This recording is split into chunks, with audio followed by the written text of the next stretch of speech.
Di pagi yang tampak biasa itu, langit Sumatera Barat masih memeluk kabut tipis. Angin berhembus pelan dari arah pantai, menyapu pasar, gang-gang kecil, dan rumah-rumah yang baru saja terbangun dari tidur. Orang-orang mulai menjalani rutinitas mereka.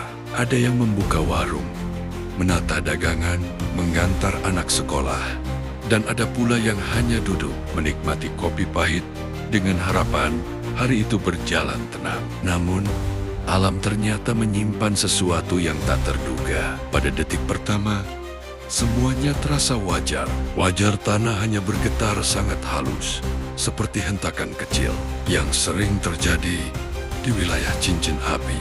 Tapi tiba-tiba, seakan bumi melepaskan jeritan yang sudah lama dipendam. Guncangan pertama memukul tanah seperti palu raksasa. Lantai bergetar keras, dinding berderak, dan langit yang tadi cerah berubah menjadi panggung kepanikan. "Hempa! Hempa!" teriak seseorang.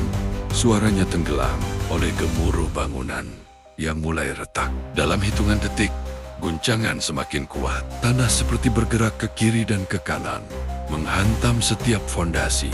Tiang listrik berayun liar, motor-motor tumbang, kaca-kaca pecah, berhamburan seperti hujan pisau. Jalanan berubah menjadi lautan teriakan. Orang-orang berlari keluar rumah. Sebagian tersandung, sebagian menangis mencari keluarga mereka. Di sebuah rumah di pinggir kota, seorang ibu berusaha menarik tangan anaknya keluar.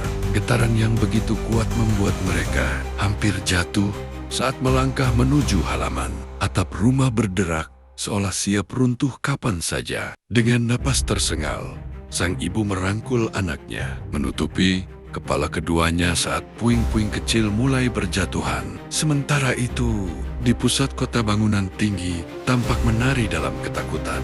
Dinding-dindingnya mereka, ada yang roboh, sebagian ada yang runtuh sepenuhnya, menimbulkan debu pekat yang menyelimuti udara.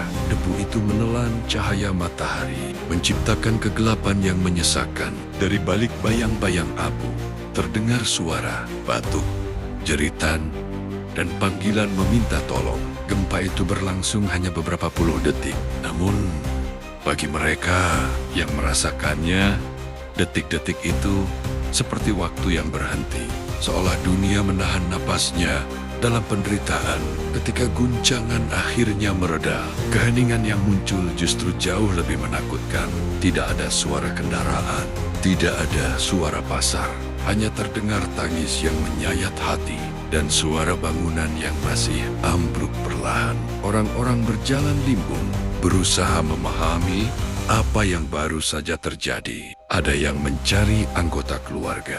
Mereka sambil berteriak menyebut nama. Ada yang mengangkat puing-puing dengan tangan kosong, berharap menemukan seseorang yang masih selamat. Ada pula yang hanya terduduk menatap kehancuran di depan mata dengan tubuh bergetar dan mata berkaca-kaca. Di beberapa tempat, para warga bahu-membahu menarik korban dari reruntuhan.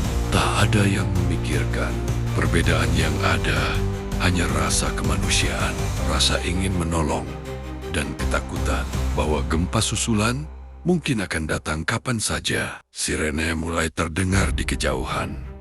Meski terputus-putus, tim penyelamat tiba. Namun jalan-jalan banyak yang retak dan tertutup puing, membuat mereka harus berjalan kaki membawa peralatan. Meski tragedi besar mengoyak Sumatera Barat hari itu, ada satu hal yang tidak runtuh: harapan. Di balik tangis dan debu, orang-orang tetap saling menggenggam, saling menguatkan. Sebagian mengucap doa, sebagian memeluk orang asing yang baru saja mereka bantu.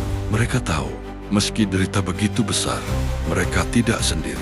Dan ketika matahari kembali muncul di balik gumpalan debu, sinarnya seolah berkata, dari kehancuran ini, Sumatera Barat akan bangkit kembali.